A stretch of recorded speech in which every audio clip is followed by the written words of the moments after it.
Trump warns North Korea against making overt threats. Dee spoke with the governor of Guam on Friday amid mounting tensions with North Korea. Trump also said he is considering very strong new sanctions against Pyongyang. Japan, meanwhile, deployed a PAC-3 land-based missile interception system to 4 different locations. Guam Governor Calvo, on the U.S. territory in an area of the Pacific that North Korea has threatened to strike with missiles, said he spoke with Trump and Chief of Staff John Kelly, and he posted audio of the call on Facebook. Both assured me that the people of Guam are safe, Calvo wrote. In the president's words, they are behind us 1000%. As the head of the government of Guam, I appreciate the reassurances that my family, my friends, everyone on this island, are all safe. North Korea's estimated splashdown of missiles aimed toward Guam would place them just outside Guam's 12 nautical mile territorial waters. Guam's Homeland Security Advisor, George Charfauros, said Friday it would take 14 minutes for a missile fired from North Korea to reach Guam. A PAC-3 interceptor unit is deployed at the Japanese Self-Defense Force base in Kochi Prefecture on Saturday, August 12. A PAC-3 interceptor unit is deployed at the Japanese Self-Defense Force base in Kochi Prefecture on Saturday, August 12. In Japan, the Defense Ministry deployed the missile interception system to military bases in 4 prefectures, video from the 4 locations showed Saturday. The prefectures sit in a line between North Korea and Guam. Pyongyang identified 3 of the prefectures as the regions over which its missiles would fly on the way toward the U.S. territory.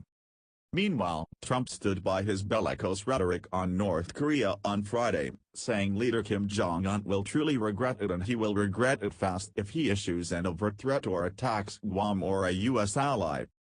This man will not get away with what he is doing, Trump told reporters. If he utters one threat in the form of an overt threat, or if he does anything with respect to Guam, or any place else that is an American territory or an American ally, he will truly regret it, and he will regret it fast. Trump calls China. Chinese President Xi Jinping urged restraint during a phone call Saturday with President Trump over the escalating tensions with North Korea. Trump getting ready to go after China on trade. During the call, Trump also informed Xi that he plans to direct his administration on Monday to investigate Chinese trade practices, a senior administration official told CNN. Trump's plans to open the broad trade investigation come amid the escalating tensions over North Korea's nuclear and ballistic missile programs. Trump has urged the Chinese government to exert more pressure on the North Korean regime, with little success. North Korea threats. Saber-rattling from North Korea's has dominated Trump's 17-day working vacation in New Jersey.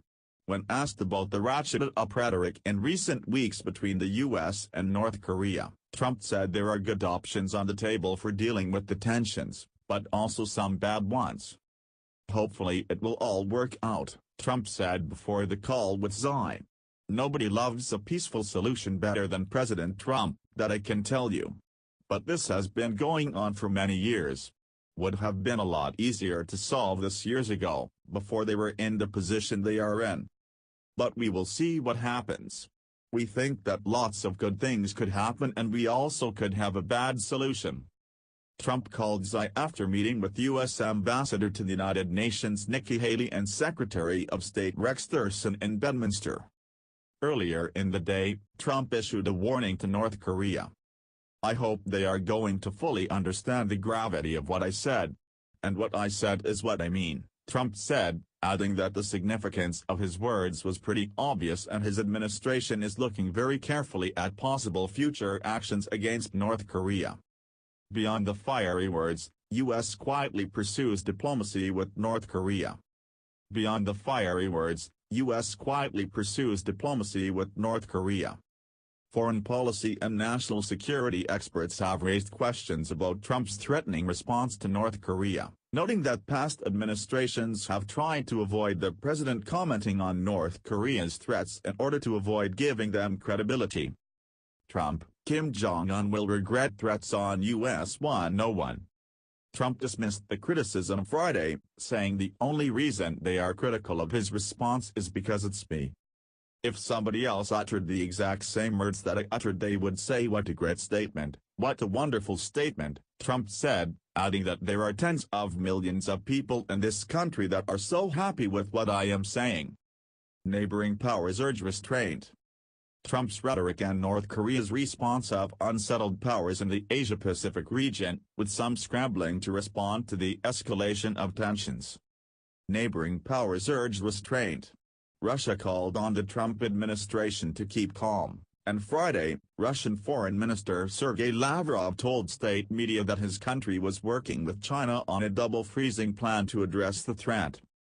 Kim Jong-un freezes any nuclear tests and any missile launches, we mean ballistic missiles, and the US and South Korea freeze large-scale military exercises, Lavrov said, adding that North Korea regularly uses the drills to justify its missile tests and nuclear program. Other foreign leaders raised questions about whether there was a military option in North Korea. German Chancellor Angela Merkel said Friday that an escalation of rhetoric will not contribute to a solution of the conflict in North Korea. "I do not see a military solution to this conflict," she added. Trump praised Merkel on Friday as a very good person, but said she was speaking for Germany, not the United States.